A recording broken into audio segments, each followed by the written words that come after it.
What's up, guys? Coach Chris here from Iron Beaver Weightlifting, and today's topic is goals. We're going to go over how to set your goals and achieve your goals for your health and fitness New Year's resolutions. So come check it out.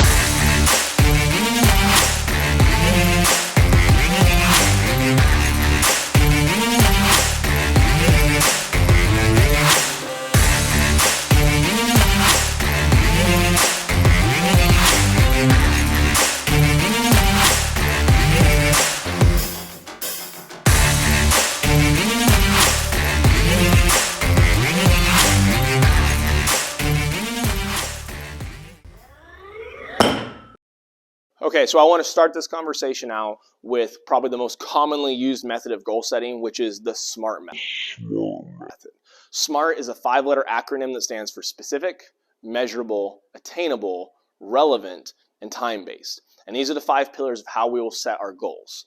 Specific is when you write out your goal, being as specific as possible when you write out that goal, whether or not it's a goal for a week, a day, a month, a year, a decade, however, a lifetime, whatever it is, be as specific in what you write out or what the goal is possible. How we measure something will help us know when we've achieved that goal, right? And when we talk about health and fitness, the most common one is weight loss. That's probably, or gaining a certain amount of strength. If you're a strength athlete, being able to back squat more weight or snatch more weight or clean and jerk more weight or whatever that might be. Attainable is just setting yourself up for success, right? If you have too lofty of a goal, then you're going to end up falling flat. You're going to feel like a failure, and you're going to feel like all your time was wasted, and you also get burnout too quickly. Relevant, so relevant comes into where if each of these smaller goals that you've set up, how do they feed into your big overarching goal? Or how are these goals relevant to your personality or your lifestyle or your life goals? How are the goals that you're setting helping you achieve that big umbrella goal, the one that is ultimately at the top of that list? And then time-based is just how you set up each of these goals. Do you give yourself a week, a day, a month, a year, a decade, your entire life? What's the time frame in which you're giving yourself to set up these goals? So what I'll give an example of myself. So one of my goals is to deadlift 700 pounds by 2023. Based off of this, I would set smaller goals of saying I want to deadlift 550 pounds by the end of March, right? So again, I'm giving myself a time frame. I'm giving myself a measurable amount. Now, if I can do more than that by the end of March, fantastic. But if I can't, I would rather err a little bit on the lower side with those smaller goals because I want them to be more bite-sized. That gives me an ability to hit that and make that something that can kind of build success in my goals. That you want to have these smaller goals based off of your big overarching goal to help you feel successful as you go along the path to achieve this big goal. Now, when we talk about lifestyle, one of the things that I want to go over with lifestyle is when you set your goals, base a lot of it off of what your current lifestyle is. If you currently do zero physical activity, jumping into the idea of competing in something right away or doing an extreme event, like if you do zero physical activity and you want to go do a Spartan race, that's a really cool goal, but unfortunately, in most cases, that's burnout waiting to happen. Set it based off where you're at. If you currently don't do any physical activity, your goal should just be to go to the gym, or not even go to the gym. You don't even need to go to the gym. Walk around your block.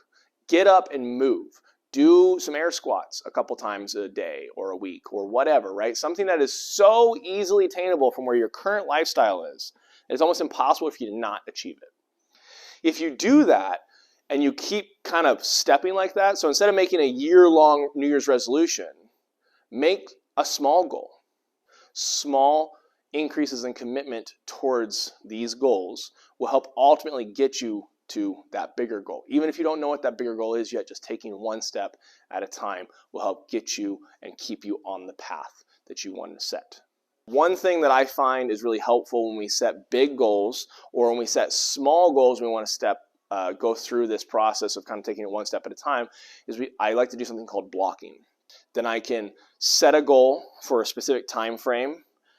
That way I can give myself that time frame to achieve that goal. Like I said, it's measurable. It's something that I feel like I can succeed at. It is something I give myself a time period to achieve that. And if I do it like that, then I can block it out. I look at it as smaller chunks. So we block out little pieces, and that helps us achieve it.